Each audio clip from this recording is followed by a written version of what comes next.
Hello everyone, my name is Angie Munoz and today I will be discussing the 2011 film called The Help and the relevance that it has in this political science class and the themes that we have covered. So I'm going to begin by talking a little bit about the film. So this film was based on the book called The Help, which was a best-selling book released in 2009 by Catherine Stockett, and the main plot of the book and film is based on a girl named Skeeter, who was a young white journalist, and she decides to write a book from the perspectives of black maids in segregated 1960s Mississippi. And during this time in Mississippi, it was a very racist and dark time, as it was the height of the civil rights movement, the height of the Jim Crow era. So it really dives into those struggles in the society during that time. So I want to talk about the man that made this film happen, which is Tate Taylor, and his direction of the film is key to the success of it because he brought Catherine Stockett's book into life, and he is very important because he made sure the film dealt with tough issues like racism in a way that felt real, but he also showed moments of hope and humor throughout it. He also grew up in Mississippi, so he has that first-hand experience and he knew the setting really well, and he tried to understand the characters as best he could. And his direction helped the actors give powerful performances and connect with the broader audience. So now I'm gonna go over the actresses and the characters that they play in the film. So first we have movie star Emma Stone. As we all know, she is iconic in Hollywood. And in this film, she plays Skeeter, who is a young white woman who wants to be a journalist. But in this film, she doesn't agree with how things are done in her town, especially with racism and how black maids are treated. So she decides to write their stories and get their perspectives on their experiences as black maids. Next, we have Viola Davis, who is a very respected Hollywood actress, and she plays Aibileen in this film, who is a kind and wise maid who has been through a lot of trauma. She lost her son and has just been facing with personal issues. But she finally found the strength to open up about her struggles and about the struggles of racism that she has endured. Next, we have Octavia Spencer, who is an iconic Hollywood actress, and she plays Minnie, who is a maid, and she is very funny and bold in the film, and she is often not afraid to speak her mind, even though it gets her into trouble at times. Bryce Dallas Howard is a Hollywood actress who plays Hilly, who is the main villain in the movie. She's a little crazy. She acts nice on the outside, but is very, very racist and controlling on the inside. Last is Jessica Chastain as Celia, who is my favorite character in the film. She plays a rich white woman who's treated like an outsider. She doesn't really fit in with the other white women, but she tends to show real kindness towards the maids, especially to Minnie. The success of the film financially, it was a huge success. It made over $216 million with a $25 million budget, so it did very well financially. And I think it was very successful due to the strong cast, the emotional impact on the audience, and the powerful themes in it. It is a very long film. It is about 2 hours and 30 minutes long, so it takes a while to get through. On Rotten Tomatoes, it has a 76% critic score and an 89% audience score. So one of my favorite scenes is the revenge pie scene, which is when after Minnie gets fired by Hillary for using the white people's bathroom, she uses pie as revenge. So she bakes a chocolate pie and actually puts her own feces in the pie and gives it to her former employer, who enjoys it and eats it. So this scene was disgusting but really funny. Another one of my favorite scenes is one of the most sad scenes in the film, which is when Aibileen has to say goodbye to the little girl that she raised because she got fired. And in the moment, the child is crying and begging for her to stay, and Aibileen tells her, "You is kind, you is smart, you is important." And this scene is heartbreaking because it shows the deep bond between them, and it shows how horrible it is for love to be torn apart because of racism and those horrible ideas. I think this film is better watched at home because it has a lot of emotional appeals to it, which can be hard for people to process all at once. So if you need to pause it, that's also fine. It's also a very long film, so pausing it I think would be necessary here and there. I really like the title because I think it has a powerful meaning to it.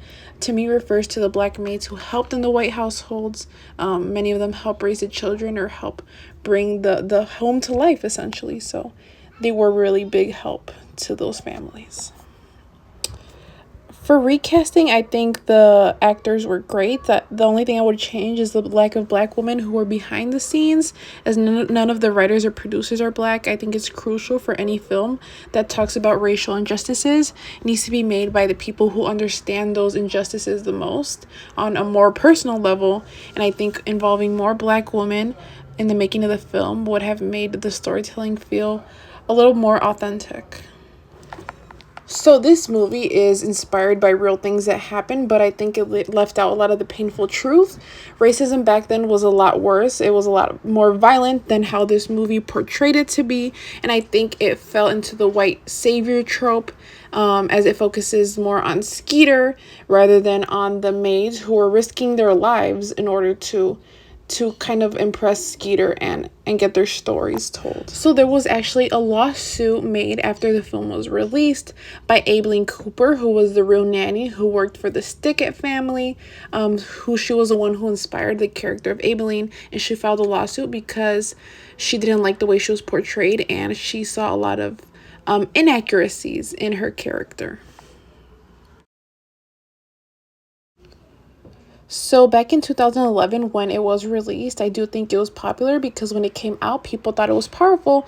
But I think today, many see it as a story where the white character saves the day. Even the actress in the film, Viola Davis, said that she regrets doing the movie because it didn't focus enough on the black women's story.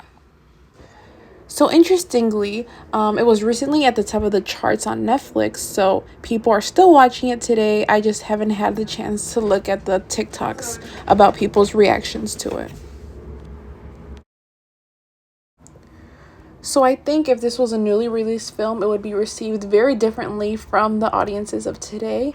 I think now people are more aware and they care more about who was the one telling the story. So I think a black writer or director would be necessary in the newly released version of the film, as many of those marginalized voices in this 2011 film were not told accurately or to the level that they needed to be. So as noted before, this film is based on the Help book by Catherine Stockett, and I think it really does matter because it was written by a white woman from her perspective, and it was based on her personal experience growing up with the maid. And later on, we learned that the actual maid's family and herself didn't like that, and they even sued her. So I think this makes us ask, is it okay for someone who isn't a part of the marginalized group to write their perspective? It really helps us reflect on these issues overall.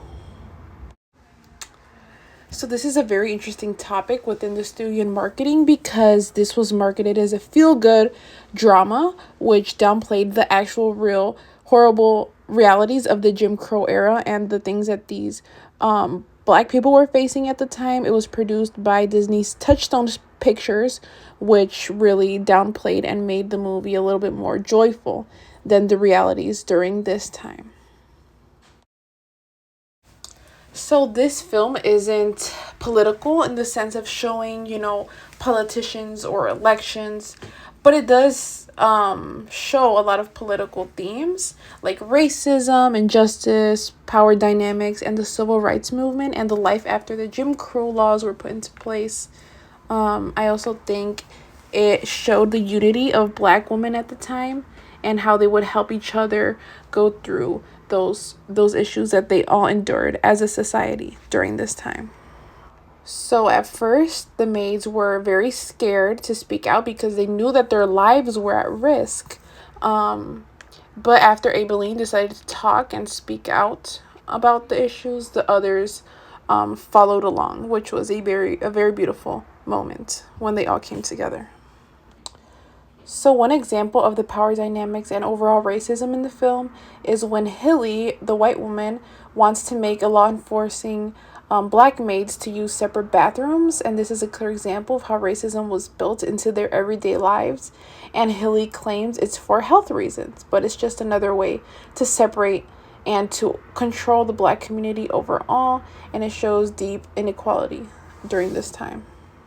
Another example of injustice in the film is when Skier realizes that the black maids are taking big risks by sharing their stories to her, and she knows that they are scared, but she decides that she can't let her own fear stop her from helping them. She really strived to get their stories out there and to make sure that those struggles that they were facing were known to the public so that these injustices could end.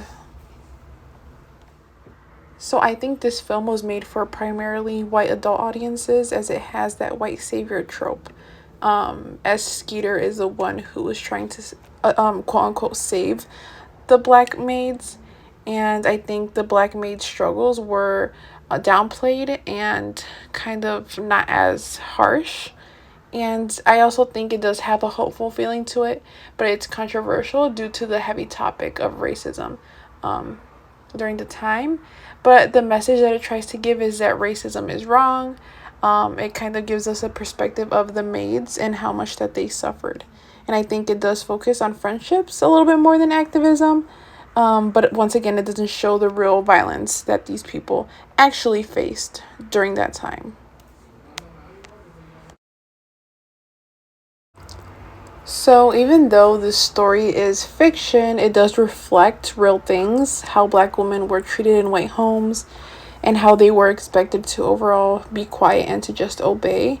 And that power imbalance is something that we still talk about today, and I think it's still relevant as well. I think the impact of the film, it was a huge success. It won a lot of awards, and I think it really did get people talking about these topics. It is one of the more mainstream films on racism and segregation, so I think it was essential for it to be released for people to learn and reflect on those difficult times in history. One more thing I wanted to note is that this film not only focuses on racism, but it also focuses on gender imbalances. In the film, we see white women have the power, but they just enforce racism. They stay at home and they're expected to be good wives and mothers, and they are enforced to follow those strict societal rules that are made up by the men. And the black women face both racism and sexism as they work as maids without recognition or without a voice. Honestly, after doing this presentation, I realized I really wouldn't recommend the film. It doesn't accurately represent the black struggle of the time, but I think it can be recommended, but with important precautions and outside knowledge and outside facts that the person knows of. I think it's a good conversation starter, but it is not as accurate as I would like it to be. I also realized the white savior trope that it really does portray. But yeah, I would only recommend it if it's watched critically. So it's important to be aware of those voices that we are lacking in the film. Thank you all so much for watching, and I hope you learned a little bit and get to watch this film when you can.